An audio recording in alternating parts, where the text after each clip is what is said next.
Pagpalang araw, kaibigan. Ito po ang inyong kaibigan kay Jesus, Brother Manny Bautista. Ano po? Minsan pa, ang pag-aaralan natin o salita ng Panginoon, salita ng Diyos, dito po sa atin sa matutunghayan. O amen, ang Biblia ng mga pastor. Ang ating pong pag-aaralan sa paksang ito, yung sinasabi na sino si Jesus. Tandaan po ninyo, si Jesus nangaral sa lupa. Ang tawag sa kanya sa Biblia o ng mga tao sa kanyang panahon, Jesus. Kaya nga ating papaksayin, sino siya? Bago tayo papalaot, ang ating munang titignan, o mananalangin muna pala tayo upang samahan tayo ng Panginoon Diyos sa pag-aaral o pagbubulay ng kanyang salita. Hallelujah! Purihin ka, Panginoon Diyos. Samahan mo po kami ng aming pagbubulay ng iyong salita. Buksan ng puso at isip ng bawat isa na nanonood, nakikinig ng video ito upang aming pong lubos na mapaginabangan ang iyong turo at aral. Maraming salamat po sa ngalan ng aming Panginoong Yesus. Amen. Meron po kasi akong narinig na isang Iglesia ni Cristo na ngayon yung kanyang bayaw tinutiligsa niya. Magkaiba po ng reliyon ito, no? Hindi ko na rin po sasabihin kung ano reliyon ng bayaw niya. So, yung Iglesia ni Cristo, ang sabi niya sa kanyang bayaw, bayaw, sabi niya. Pinasa po yung Galacia 4:4. Titignan natin yung nakasulat sa Galacia 4:4. Ganito po ang nakalagay. Ito po.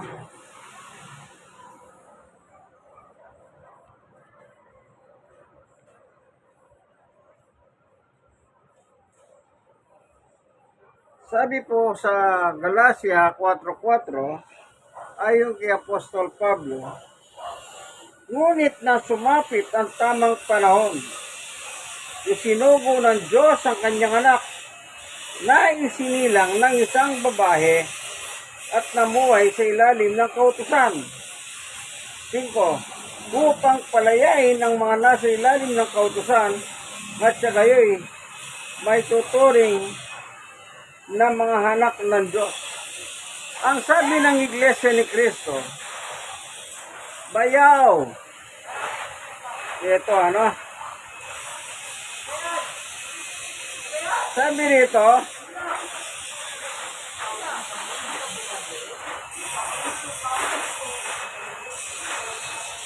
ngunit nang sumapit ang tamang panahon, isinugo ng Diyos ang kanyang anak na isinilang ng isang babae.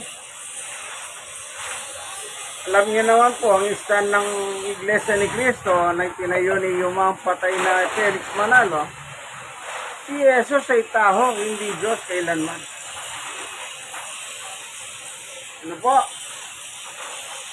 Sabi niya, isinilang ng isang babae.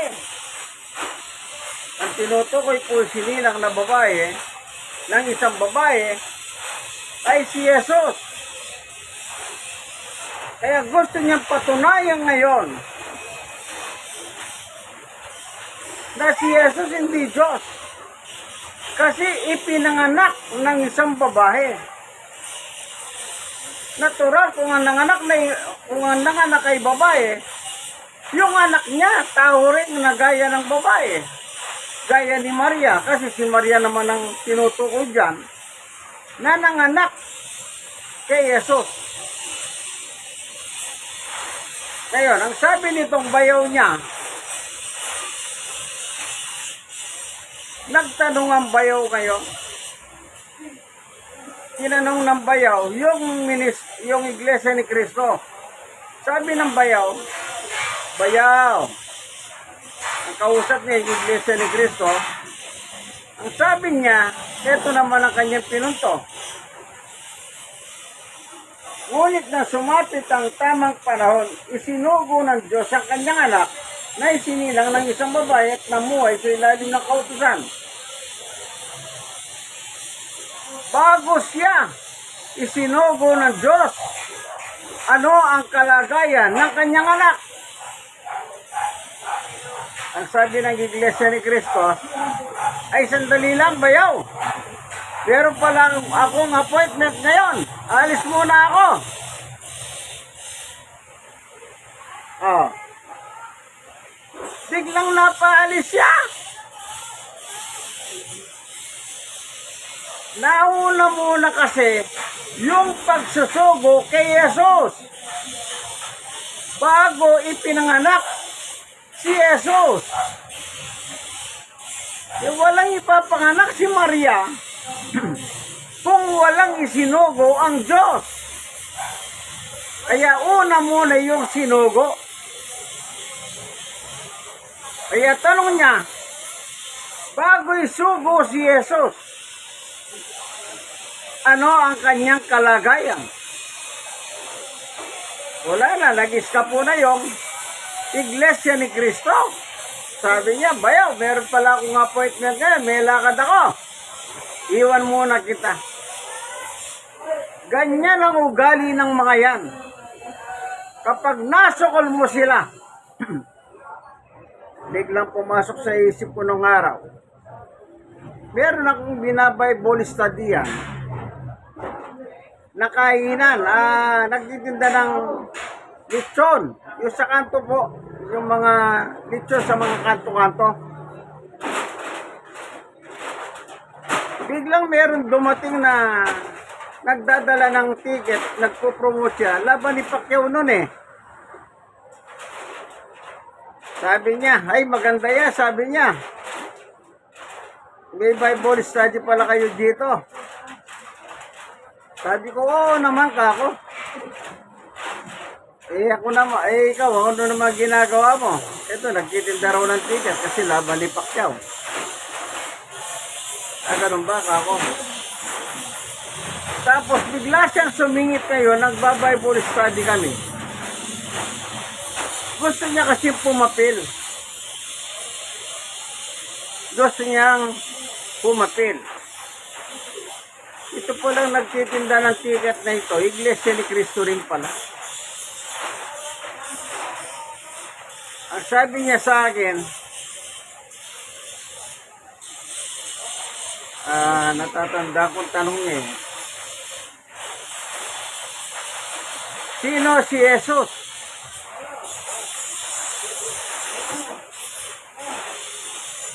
Sino si Jesus? Ang sagot ko sa kanya, anak ng Diyos na buhay. Kasi po, nagtanong kasi si Jesus, nang nangangaral siya,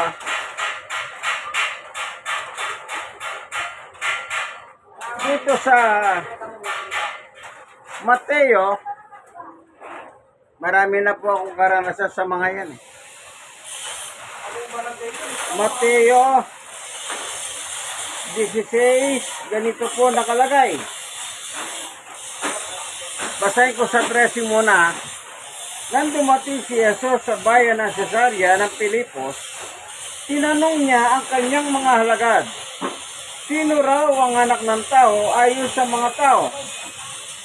Sa 14, at sumagot sila, ang sabi po ng ilan, kayo. Si Juan Bautista ay si Juan ang taga-bautismo. Sabi naman ng iba, kayo si Elias. At sabi naman ng iba, isa kayo sa mga propeta. No, yun. Ngayon, sa 15, tinanong ulit sila ni Jesus, ngunit para sa inyo, sino ako? Sa 16, sumagot si Simon Pedro, kayo po ang Kristo, ang anak ng Diyos na buhay. Ito yung sagot ko doon sa Iglesia ni Cristo na nagbebenta ng ticket ng laban ni Pacquiao. Na gusto niya kasing magpahandar, gusto niya pumapel. Kaya sinagot ko siya. Ito sinagot ko. Sino si Jesus? Anak ng Diyos na buhay ka ako. Kung anak siya ng Diyos na buhay, di maliwanag, si Jesus ay Diyos. Kasi ang kanyang tatay ay Diyos. Tapos tumalon ng ibang talata na naman yung nagtitinda ng laban ni Pacquiao. Sabi ko, huwag kang tatakas muna. Ikaw ang nagsimula eh. Dito muna natin. Ito munang Mateo na ito. Yung tanong mo, sinagot ko sa Biblia. Kailangan ako naman na magtanong sa iyo ka. Ano? Nagdadakdak na lang siya. Biglang umalis. Kapag nasusukol sila, isa yan sa ugali nila. Kahit sa social media,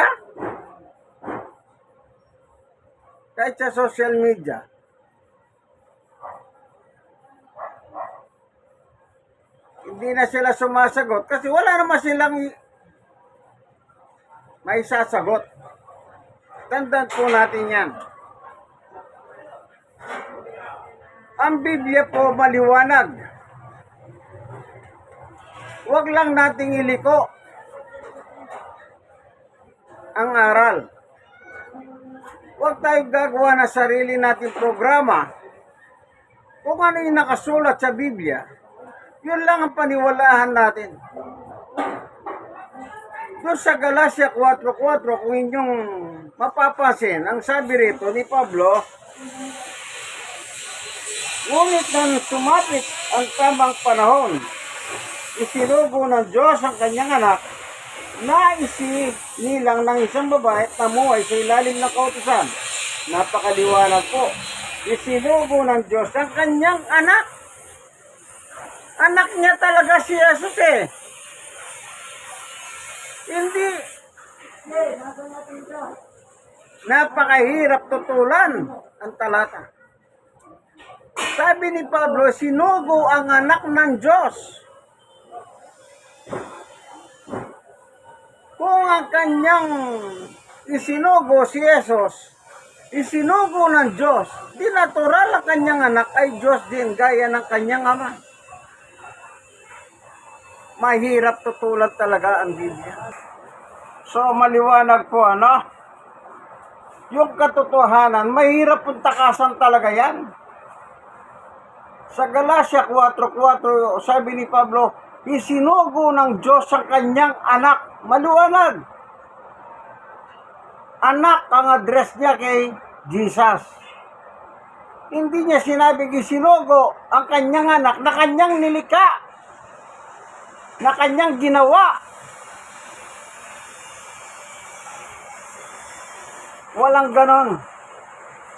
Kaya nagkakamali ang mga ministro ni Yumao Felix Manalo na si Jesus ay tao. Kung tao si Jesus, nilikha siya. Pero wala kang mababasa. Kaya kung ipipilit po nila na tao si Jesus, paano yung talata ng Biblia? Paano yung sinabi ni Pablo? Lalo naman yung sinabi dito sa Mateo, kung babalikan natin. Yung Mateo 16, balikan lang natin ano. lalong laglag ang aral ni yung Mount Felix na patay na manalo sa talatang ito. Kasi ang Diyos na nagre-reveal dito eh. Ito po nang magtanong si Jesus sa kanyang mga halagad, ito yung tanong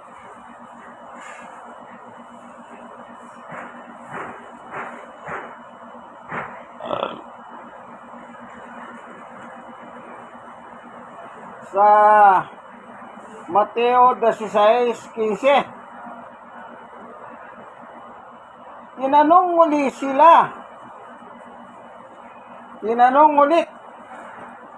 sila ni Jesus, ngunit para sa inyo, sino ako? Kasi yung unang tanong, sabi ni Jesus, ano ang pagkakilala ng tao sa akin? Ikaw si Juan ba nagbabautismo? Si Jeremias? O isa sa mga propeta? Yung mga binanggit nilang yon, propeta, lahat ng yun tao. Kaya yung nakikita ng tao kay Jesus, siya'y nangangaral na gaya natin. Taong-tao. Kaya pagkakilala sa kanya, tao. Inalitulad lang sa mga propeta. Pero, hindi nagtapos doon Nagtanong uli si Jesus sa kanyang mga halagad. Sa inyo, sino ako? Sabi ni Jesus. Maliwanag ang sagot ni Pedro. Kayo po. Basahin ko muli sagot ni Pedro. Sumagot si Simon Pedro, kayo po ang Kristo, ang anak ng Diyos na buhay. Ang kaharap niya si Jesus. Pero ang sabi niya, ikaw po ang Kristo. Hindi sinabi ni Pedro, ikaw ang Kristo na nilikha, na ginawa. Kundi hindi niya sinabi ikaw ang Jesus, kundi ang sabi niya, ikaw ang Kristo,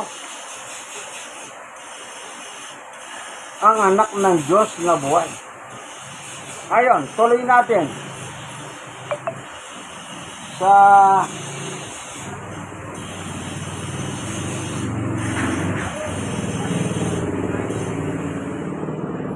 sa 17. Sinabi sa kanya ni Jesus, pinagpala ka, Simon na anak ni Jonas, sapagkat ang katotohanan ito'y hindi inihayag sa iyo ng sino mang tao, kundi ng aking Ama na nasa langit. Yung sagot ni Pedro sa tanong ni Jesus, ikaw ang Kristo, anak ng Diyos na buhay. Ang nagsalita pala doon, ang Diyos mismo. Ayon sa Panginoong Jesucristo. So maliwanag po, Diyos na po ang nag-reveal sa pamamagitan ng salita ni Pedro na si Jesus, anak ko yan. Anak ng Diyos na buhay. Kasi buhay naman po talaga ang Diyos. So maliwanag po, talagang sa dalawang talatang ito, tahob ang mga alipores, alagad, nabola, tagasunod, ni patay na Felix Manalo. Takbo sila. Bakit? Wala silang magagawa nakasulat sa Biblia. Ngayon, ipipilit mo pa ba yung inyong doktrina na kailanman hindi Diyos si Jesus kundi tao? Si Jesus po nagkatawang tao, ipinanganak ni Maria. Hindi siya tao. Kung siya may tao na antimano, magkakatawang tao pa ba? Ikaw, nanonood ng video ito. Ako, ang mga magulang natin, sila ay tao. Kaya, ng mga nakananay natin, tayo lumabas tao. Maaaring babae o lalaki. Pero si Jesus po, si Maria hindi nagkaroon ng kaugnayan kay Jose na kanya naging asawa. Hindi ginalaw ni Jose si Maria. Walang nangyaring sexual o animo sa pagitan nila. Manapa gustong layasan ni Jose nang malaman niyang si Maria nagdadalang tao. Kumbaga, sabi ni Jose, mukhang may nauna pa sa akin ah. Kasi sa mga Hudyo, napakahalaga ang virginity. Sa kasaysayan ng mga Hudyo, kapag ang isang Hudya, nagpakasalat, nagkaroon ng pulot gata o animon kung tawagin, kapag ang babae po dinugo, yung lalaki may dalang puting panyo, winawagayway niya. Ibig sabihin ng kanyang napakasawa ay dalaga pa. Pero kapag ang kanyang napakasawa meron ng karanasan, hindi na po pala birhen, yung babaeng yon, papatayin siya. Babatuhin hanggang mamatay. Kasi sa kanila po, sagrado ang pag-ahasawa, hindi gaya ng iba. Kaya ang sabi ni Jose, lalayasan niya sa panaginip. Pero kinausap siya ni Angel Gabriel, huwag mong gagawin yan, sapagkat ang kanyang dinadalang tao ay bunga ng Espiritu Santo. Maliwanag po, ano?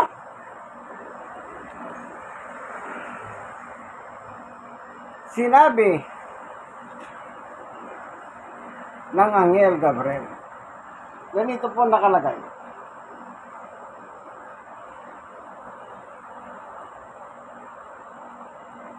Basahin natin. Dito sa Biblia. Ano po?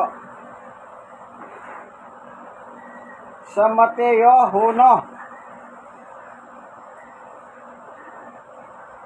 Ito.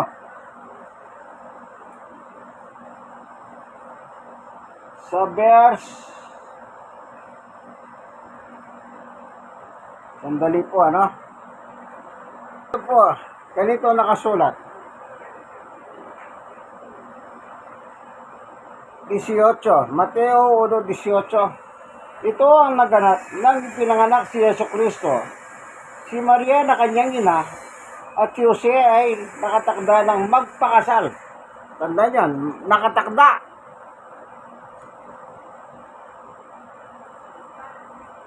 Na magpakasal. Ngunit bago sila makasal o bago, nagdadalang tao na si Maria sa pamamagitan ng kapangyarihan ng Espiritu Santo. 19. Subalit dahil siyang matuwid na tao si Jose na kanyang mapapangasawa at ayaw nitong malagay sa kahiyan si Maria, binalak niyang iwalayan si Maria ng palihim. Kasi po pag nalaman ng tao, halimbawa nagkatuluyan sila na si Maria pala disgrasyada na, ay papatayin. Ayaw mangyari ni Jose yung kay Maria, kaya lalayasan na lang niya ng lihim, sabi. 20. Ngunit habang pinag-iisipan nito ni Jose, nagpakita sa kanya sa panaginip ang isang anghel ng Panginoon. Sinabi nito sa kanya, Jose, anak ni David, huwag kang matakot na pakasalan si Maria. O, kita nyo? huwag kang matakot na pakasalan si Maria. Pero alam na ni Jose na nagdadalang tao po si Maria. Kaya gusto niyang layasan. Sapagkat ang sanggol na dinadala niya ay mula sa Espiritu Santo. Yung sanggol na dinadala ni Maria sa kanya sinapupunan mula sa Espiritu Santo. Pasinin niyo po, wala pong nangyaring animon kay Jose at Maria. Kaya yung dinadalang tao niya mula sa Espiritu Santo. Ibig sabihin, Espiritu po yung kanyang pinagbubuntis. Kasi wala pong nangyaring animon sa pagitan ng Jose at Maria. 21. Magsisilang siya ng isang batang lalaki at Jesus ang ipangalan mo sa sanggol, sapagkat ililigtas niya ang kanyang bayan sa kanilang mga kasalanan. Yan. Sa 24. Nang magising si Jose, sinunod niya ang utos ng anghel ng Panginoon at pinakasalan niya si Maria. Doon po, pag nagising si Jose, pinakasalan si Maria. So, bago siya pakasalan, nagdadalang tao na siya sa pamamagitan ng Espiritu Santo. Di sana sinabi dito, nagdadalang tao sa pamamagitan ng lahi ni Jose at ni Maria. Wala naman kasi namagitan po sa kanila. Kaya mahirap naman sabihin mo, si Jesus ay tao. Samantalang wala naman namagitan sa kanila ni Jose. Kaya yung mga manalo, yung mga alagad, Nadaya, Alipores, Nabola, ni patay na Felix Manalo, oy, kawawa naman kayo. Ginagamit nyo pa man din ang pangalan ng Kristo. Pero anong ginagawa ninyo? Dinadown ninyo si Jesus. Mas mataas pa si Felix Manalo sa kanya. Kasi ang tagurin nyo kay Felix Manalo, anghel. Kasi po yan ang inangkin ni Felix Manalo doon sa Revelation chapter 7 na siya yung umakyat sa sikatan ng araw para pigilan yung apat na anghel. Po, yun ang inangkin ni yung mga Felix Manalo. Ngayon, sinasabi ng inyong mga ministro kayo sa social media, mataas ng konti ang anghel. Bakit po? Kaya mataas si Felix Manalo kay Jesus kasi ang sinasabi ninyo, ang likas na kalagayan ni Jesus ay tao. Natural kung tao at anghel ang pagkukumparahin mo, mataas talaga ang anghel sa tao. Pero hindi nga po tao si Jesus Anak siya ng Diyos na buhay. Amen. Kung may pilit nila. Kaya kawawa kayo. Ako, kung Bibliang babatayan natin, mali ang inyong paniwala. Kaya, hindi kasi kayo nagbabasa ng Biblia, nagpapahutulan kayo. Ako lagi ko sinasabi sa inyo, kayong mga Alipores, Nabola, Nagoyo, nalinlang, ni patay na Felix Manalo, magbasa kayo ng Biblia. Huwag lang kayong basa nakikinig sa inyong mga ministro walang alam. Totoo yan, wala talaga silang alam. Bakit? Ayon sa inyong pasugo, ang mga pagdoktrina ninyo, mga haral, pang sermon, sinong gumawa? Ayon sa inyong pasugo, walang iba kundi si patay na Felix Manalo. Human teaching, turo ng tao ang inyo sinusunod. Hindi biblical teaching, hindi aral at turo ng mga apostol sa Biblia.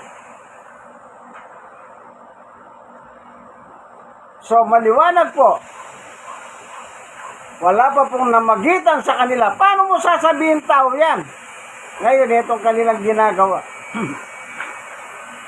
Ang ginagamit nilang talata para patunayan na si Jesus ay tao na nilikha.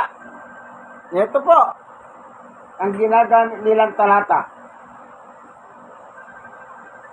Tuloy muna natin yung Mateo 1:25. Ngunit hindi niya sinipingan si Maria hanggang sa magsilang ito ng isang anak na lalaki. At Jesus nga ang pinangalan ni Jose sa sanggol. Nakita nyo? Hindi niya sinipingan. Walang nangyaring nanimon. Okay. Yung ginagamit nilang talata, yung sulat ni Pablo. Basahin ko. Para na maging patas tayo. Ako po ganyan ako eh. Binibigyan ko rin kayo ng kondisyon. Kolosas. Ito yung ginagamit nila na talata para patunayan na si Jesus ay tao. Nilalang, nilikha. Kolosas chapter 1 verse, ito po, 15. Ito paborito nilang talata. Si Kristo ang larawan ng Diyos na di nakikita. Siya ang panganay na anak at pangunay sa lahat ng mga nilikha. Yan. Pangunahin sa lahat ng mga nilikha. Kaya yan ang kanilang stand. Una siya nilikha. Tuloy natin. I-booking natin sila.